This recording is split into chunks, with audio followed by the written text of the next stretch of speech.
আউযুবিল্লাহি মিনাশ শাইতানির রাজিম। রজমকৃত শয়তানের কবল থেকে আল্লাহ তাআলার কাছে আশ্রয় চাচ্ছি। বিসমিল্লাহির রহমানির রহিম। পরমদাতা দয়ালু আল্লাহ তাআলার নামের সাথে আরম্ভ করছি। আসসালামু আলাইকুম ওয়া রাহমাতুল্লাহি ওয়া বারাকাতুহু। আপনাদের সকলের উপরে আল্লাহ তাআলার রহমত এবং বরকত নাজিল হোক, এটি আমার কামনা। হিফাজতের একমাত্র মালিক মুসলিমরা শুধু আল্লাহকে মানে, কিন্তু পৃথিবীতে কিছু লোক রয়েছে যারা আল্লাহকে তো মানে, তাদের ভরসা থাকে তাবিজের উপরে, কবজের উপরে, ঝাড়ফুঁকের উপরে। এ ধরনের মতবাদ আমাদের বাংলার ইতিহাসে আমরা আবহমান কাল থেকে দেখতে পাই। মুসলিমরা কখনো আল্লাহ ব্যতীত কোনো তাবিজ বিশ্বাস করে না, কোনো কবজ বিশ্বাস করে না, কোনো ঝাড়ফুঁক বিশ্বাস করে না। কোরআনের ভিতরে আল্লাহ রাব্বুল আলামিন বলছেন, পৃথিবীর অধিকাংশ মানুষেরা মুখে আল্লাহ তাআলাকে বিশ্বাস করে, কিন্তু তারা নিজেদেরকে মুমিন বলে পরিচয় দেয়, অথচ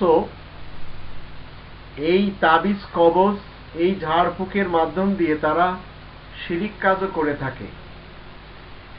কোরআনের ভিতরে যদি আমরা দেখি 12 নম্বর সূরা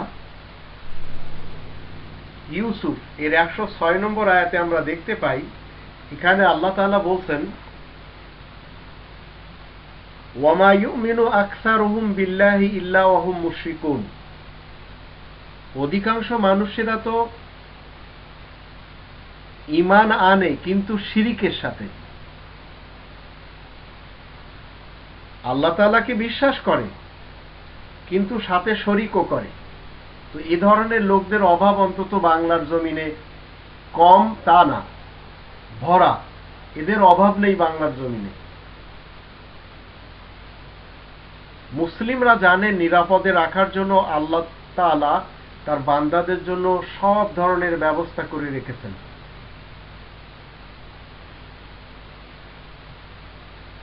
10 নম্বর সূরা ইউনূসের 107 নম্বর আয়াতে আল্লাহ তাআলা বলছেন, ওয়াইন ইয়ামসাসকা আল্লাহু বিদুররিন ফালা কাশিফা লাহু ইল্লা হু ওয়াইন ইউরিদকা বিখাইরিন ফালা রাদ্দা লিফাদলি ইউসিবু বিহি মান ইয়াশাউ মিন ইবাদিহি ওয়া হুয়াল গফুরুর রহিম। অনুবাদ হলো, এবং তোমার কারণে যদি আল্লাহ তোমাকে কষ্ট দিতে চান,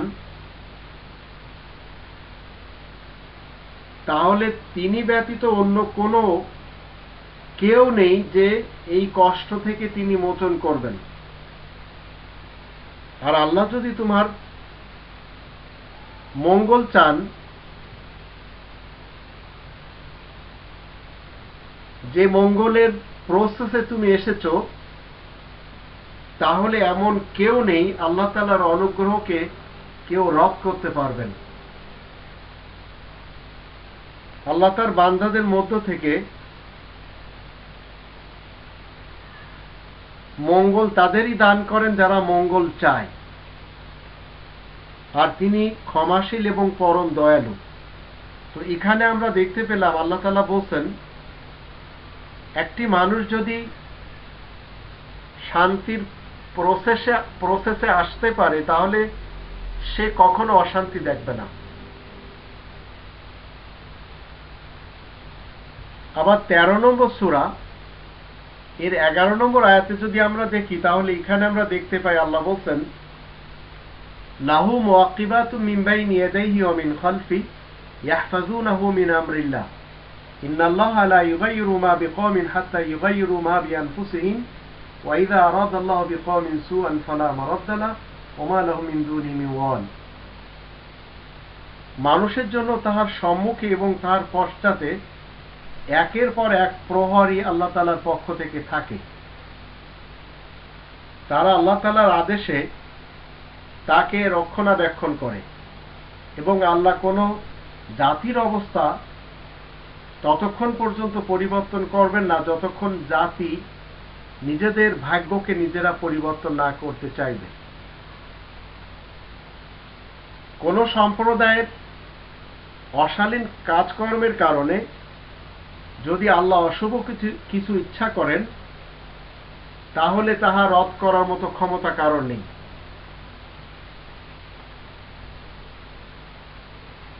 তারপরে আল্লাহ তাআলা বলছেন, আল্লাহ ব্যতীত আর কেউ মানুষের অভিভাবক নেই।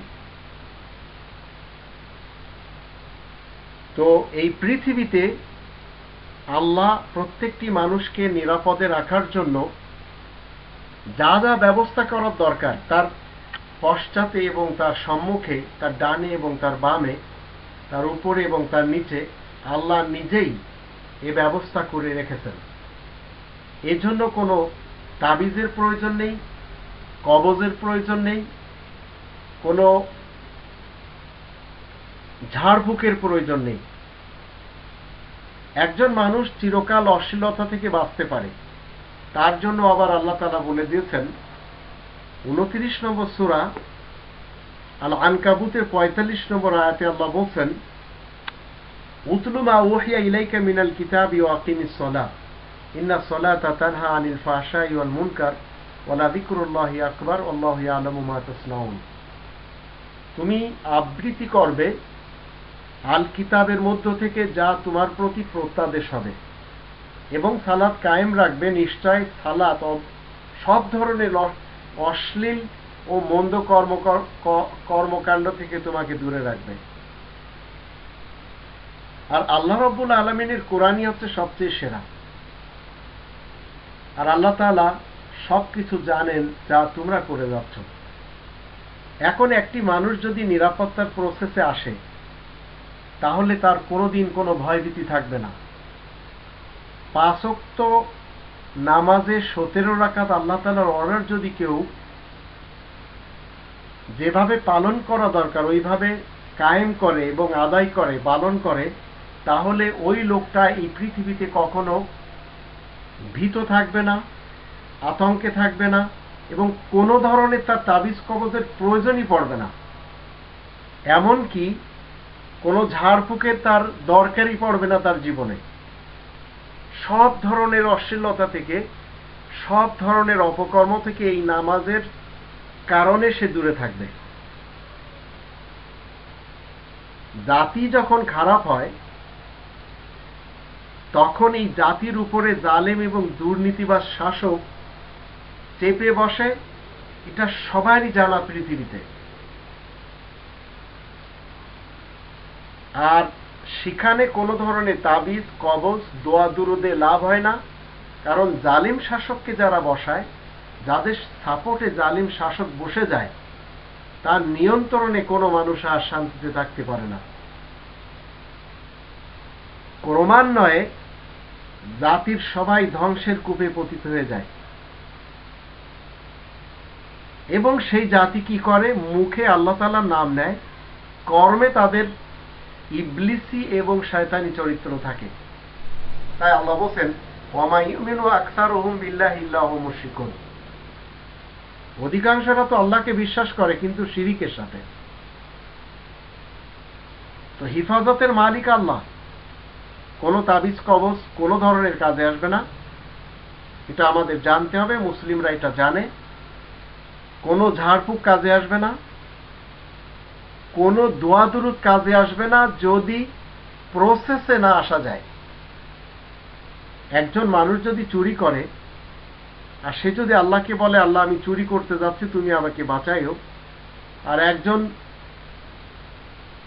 দুর্নীতিবাজ যে জনগণের মাল দৌলতকে নিজের জন্য গোলা ভরে রেখেছে, সে আল্লাহকে বলে, আল্লাহ চোর আসলে আমাকে ধরিয়ে দিও, তো এই উভয়জনের মধ্যে আল্লাহ কাকে শুনবেন?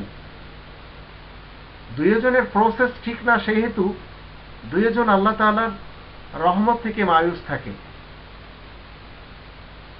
কোরআনের দৃষ্টিতে কোনো ধরনের তাবিজ কবজের সুতা পড়ার অথবা তাগি পরার বা গলায় বিভিন্ন ধরনের ফল হুজুরদের কাছ থেকে পড়ে এনে গলায় লাগানো, এগুলি সব ভ্রান্ত মতবাদ। মুসলিমদের এসব মতবাদ না। মুসলিমরা জানে হিফাজতের মালিক আল্লাহ, তাই তাবিজ কবজ থেকে এরা সবসময় দূরে থাকে। আর এই সিস্টেমটি একেবারে কোরআনের দৃষ্টিতে শিরিক, তাই মুসলিমরা এগুলো বিশ্বাস করে না। আমাদের সবার উচিত হলো হেফাজতের মালিক যিনি আমাদেরকে সৃষ্টি করেছেন, তিনি আমাদেরকে সবসময় রক্ষা করে থাকেন, তাই তার কাছে প্রত্যেকটি বিষয় নিয়ে আবেদন করা। যদি আমরা করতে পারি তাহলে তিনি 40 নম্বর সূরা আল মুমিন এর 60 নম্বর আয়াতের দৃষ্টিতে বলেছেন যে আমি যারা আমার কাছে আবেদন করে আমি তাদের আবেদন মঞ্জুর করি, আর যারা আমার কাছে আবেদন করবে না আমি তাদেরকে দোজখে দিব, এবং দোজখ থেকে তাদের আর রক্ষা হবে না। সেই হেতু আমরা যারা মুসলিম আমাদের জানতে হবে হেফাজতের মালিক আল্লাহ। কোন তাবিজ কবজ দোয়া দরুদ যেগুলি মানুষের বানানো, এগুলি কোনো কাজে আসবে না জীবনে। কোরআনের মাধ্যম দিয়ে যদি আমরা আমাদের জীবনকে গড়ে নিতে পারি তাহলে আমরা ইহকালে শান্তি পাব এবং পরকালে আমাদের জন্য রয়েছে বিরাট সাফল্য।